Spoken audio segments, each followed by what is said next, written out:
Good morning and a very warm welcome. You are watching Janata Television and this is the English Bulletin with me, Sushant Hakal. The top stories first. NCP leaders criticize party leadership, accuse the government of underperformance.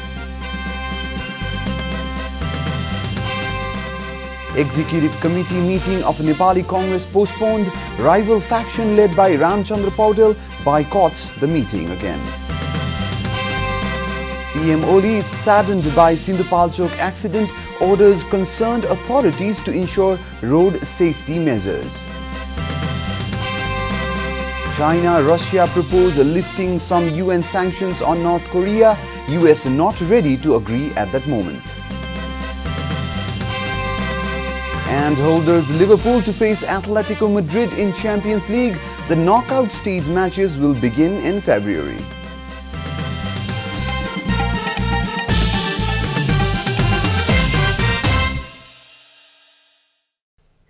And now the news in detail. Leaders of the ruling Nepal Communist Party came down heavily on the government and the party leadership at the party's standing committee meeting yesterday. Members of the standing committee accused the government of below-par performance during the meeting while discussing the political report presented by NCP co-chairman Pushpa Kamal Dahal at the party headquarters in Dumbarai. The standing committee meeting also discussed about the work performance of the government. NCP leaders Bhim Rawal and Dev Gurung accused the government's performance has been unsatisfactory. The meeting also discussed about the Indo-Pacific strategy of the United States. They raised the issue of a rationale behind seeking the permission of the US for the electricity agreement with India. During yesterday's meeting, 12 members of the standing committee approved co-chairman Dahal's report but demanded some amendments. NCP leader Bamdev Gautam presented a written note during the meeting. Gautam opined that the party leadership should stop giving important posts to individuals on the basis of their donations to the party. The meeting, which will conclude today, will also discuss the issues of border dispute and amendment of the party statute. Main opposition party Nepali Congress has postponed its executive committee meeting after a panel led by senior leader Ramchandra Paudel boycotted the meeting again yesterday. The meeting has been rescheduled for tomorrow. The meeting could not take place as the rival faction led by Paudel did not show up again after boycotting the meeting on Thursday and Saturday. Paudel panel had left the meeting on Thursday after party president Sher Bahadur Deuba seemed reluctant to announce the date of the party's general convention. However, NC spokesperson Bishwa Prakash Sharma said that the meeting has been postponed to approve other agendas unanimously. Meanwhile, Paudel faction has maintained that they boycotted the party meeting after the party president Deuba did not propose the date of the general convention.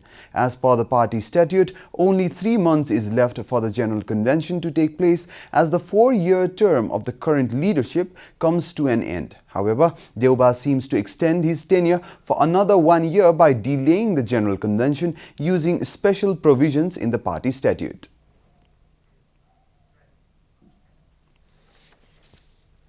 Prime Minister KP Sharma Oli has expressed deep sorrow over the accident in Sindhupalchok on Sunday.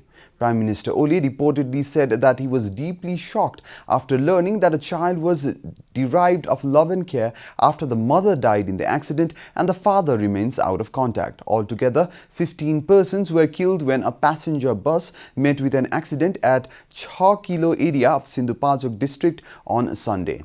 The Prime Minister summoned Home Minister and Minister for Physical Infrastructure and other concerned officials to his official residence in Balwata yesterday to take stock of the accident. The Prime Minister said he could not sleep after hearing the news of the accident. Oli said the accident has caused irreparable loss to the capable workforce and left elderly and children helpless. He also instructed the concerned authorities to adopt strict measures to reduce road accidents. He also ordered them to ensure that the drivers get proper training and there is retrial of license. This is Janata Bulletin. We'll be right back after a short break.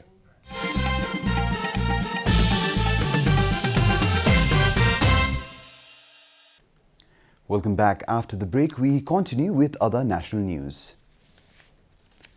Area Police Office Dharan has nabbed two persons carrying heroin in a car with Indian number plate. The police impounded the Alto car with registration number WB74AF3149 at the Tinkune checkpoint while it was on its way to Dharan from Ithari. The arrested have been identified as Rajesh Kumar Dahal 36 from Jhapa and Pasang Sherpa 26 according to the chief of the Area Police Office Dundiraj Neopane. Neopane informed that Dahal was carrying 22.3 grams of heroin under his belt. The police have charged a case of a drug peddling and is conducting further investigations. Police have extended the custody of Krishna Bahadur Giri by 7 more days. Giri, who is popularly known as Siddha Baba, has been avoiding police custody by faking illness and is living a luxurious life in a hospital. Sunsari's police chief DSP Yagya Binod Pokhrel informed that the district court judge Maniram Neopane of Sunsari remanded him to 7 more days in custody, but the accused is still avoiding detention. Siddha Baba still remains in the VIP lounge in a deluxe room of the hospital. The 45-year-old Krishna Bahadur Giri, aka Siddha Baba, has been faking illness and is living in the Birat Nursing Home's gynecology department. And now the news from the economic front.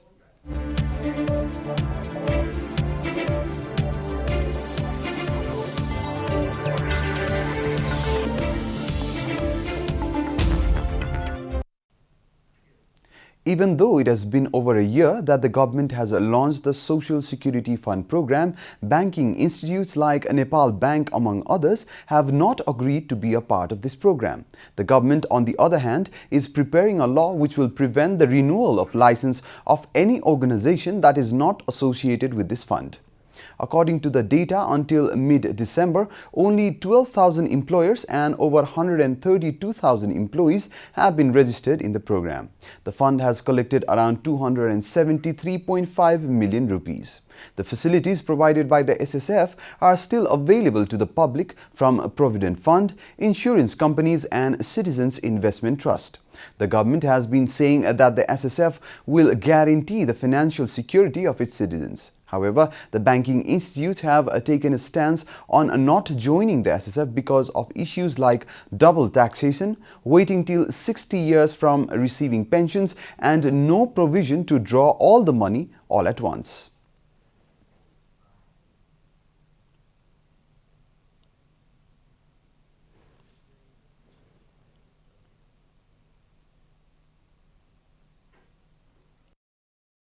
पस्यो भने 18 वर्षमा जारी खायो भने उ 48 वर्षमा अवकाश हुन्छ भने यता यो स्किम 60 वर्षमा पाउँछ प्राप्त उसले भने त 12 वर्षमा कुरा त्यहाँको पैसा त त्यसै बहने पनि त उसको ट्याक्सको कुरा छ हेर्नु हामीले जो 36% सम्म ट्याक्स तिरेर हामीले त्यहाँ जान्छौं अब फेरि त्यो पैसा पेमेन्ट गर्दा अर्को 15% ट्याक्स दिनुपर्छ यो दोहोरो ट्याक्स प्रणाली यी विविध कारणले गर्दा यी कारणहरुलाई तपाई सहज बनाएर जबसम्म सहज बन्न सक्दैन तबसम्म हामी जान सक्दैन.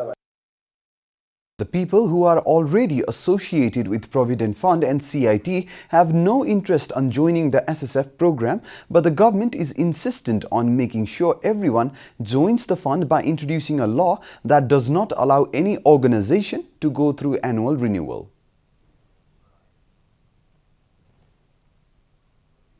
Government को priority मा छ priority मा भएकोले चाहिँ अब अलिकति अर्कै ढंगबाट तपाईको रिन्युअल का केसहरुमा हैन नवीकरण गर्नेहरु हुन्छ संस्थाहरु त्यो बेलामा अब यसलाई चाहिँ कानुनबाट नै म्यान्डेटरी डकुमेन्टहरु रिन्यु गरेको कन्ट्रिब्युसन गरेका कुराहरुलाई कभर गर्दै जाने एउटा पार्ट हुन सक्छ.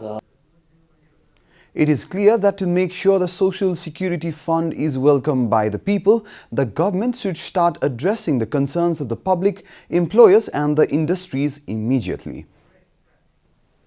Time for a short break here at Janata Bulletin. Stay tuned for international news.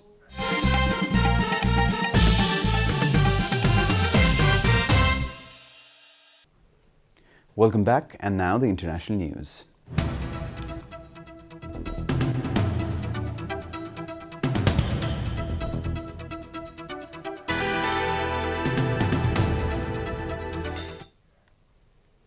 China and Russia yesterday proposed the UN Security Council to lift a ban on North Korea exporting statues, seafood and textiles, Reuters reported after observing a draft resolution.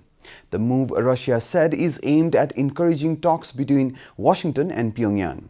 The draft also called for a ban to be lifted on North Koreans working abroad and the termination of a 2017 requirement for all such workers to be repatriated by next week. According to Reuters, the draft would also exempt inter-Korean rail and road cooperation projects from UN sanctions. It was not immediately clear when or if the draft resolution could be put to a vote in the 15-member Security Council. A resolution needs 9 votes in favor and no vetoes by the United States, France, Britain, Russia or China to pass. The U.S. State Department official said now was not the time for the Security Council to consider lifting sanctions on North Korea. The official accused that North Korea was threatening to conduct an escalated provocation. According to the officials, North Korea has also refused to meet to discuss denuclearization and continues to maintain and advance its prohibited weapons of mass destruction and ballistic missiles programs. The United Nations Security Council will meet at China's request today to discuss the situation in the disputed Indian territory of Jammu and Kashmir, Reuters reported. The Council will meet behind closed doors for the first time since a similar gathering in August, which was also called by Pakistan ally China after India removed the decades-old autonomy the area enjoyed under the Indian Constitution. In a letter to the Security Council on December 12, Pakistan's Foreign Minister Shah Mahmood Qureshi expressed concerns about a possible further escalation of tensions. In the view of the seriousness of the situation and the risk of further escalation, China would like to echo the request of Pakistan and request a briefing of the Council on the situation of Jammu and Kashmir, China's UN mission wrote in a note to Council members, Reuters said. Diplomats speaking on condition of anonymity confirmed the meeting was scheduled to take place today. The Himalayan region has long been a flashpoint in ties between nuclear-armed neighbors India and Pakistan, with both claiming Kashmir in full but ruling it in part. UN peacekeepers have been deployed since 1949 to observe a ceasefire between India and Pakistan in Jammu and Kashmir. The Security Council adopted several resolutions on the dispute between India and Pakistan over the region, including one which says a plebiscite should be held to determine the future of mostly Muslim Kashmiris.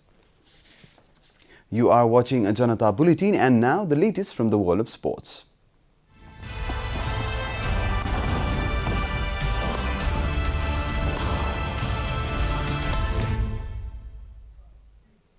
The draw for the 2019-20 season of the Champions League was completed yesterday evening.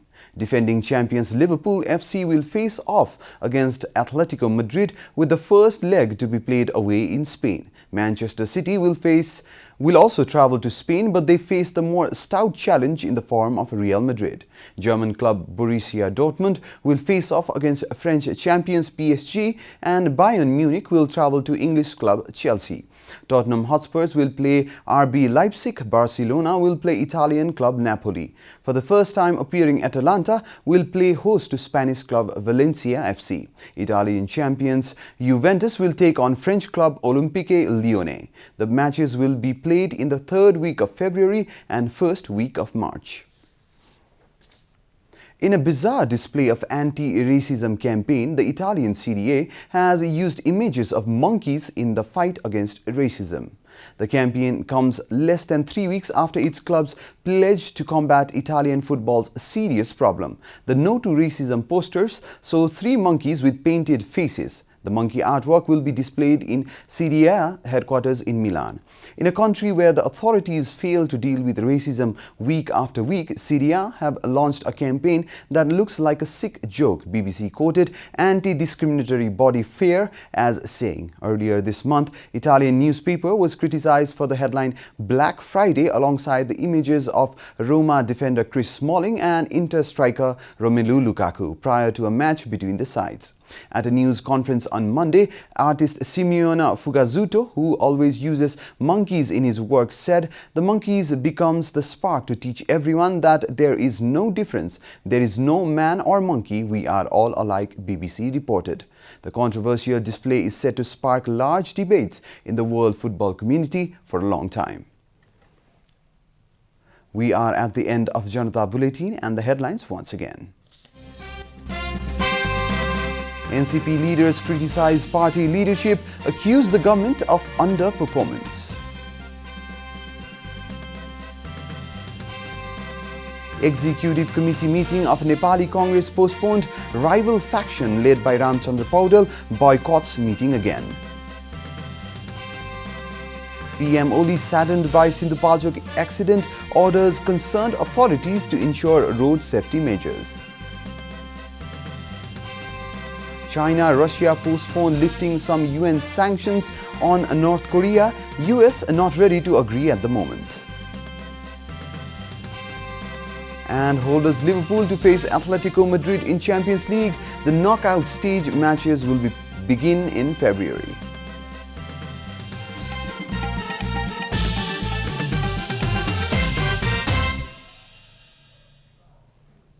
And that's all from the English News Desk for today. You can follow Janata Television and our programs on various social media platforms, including on our website janatasamachar.com. Keep watching Janata Television. Namaste.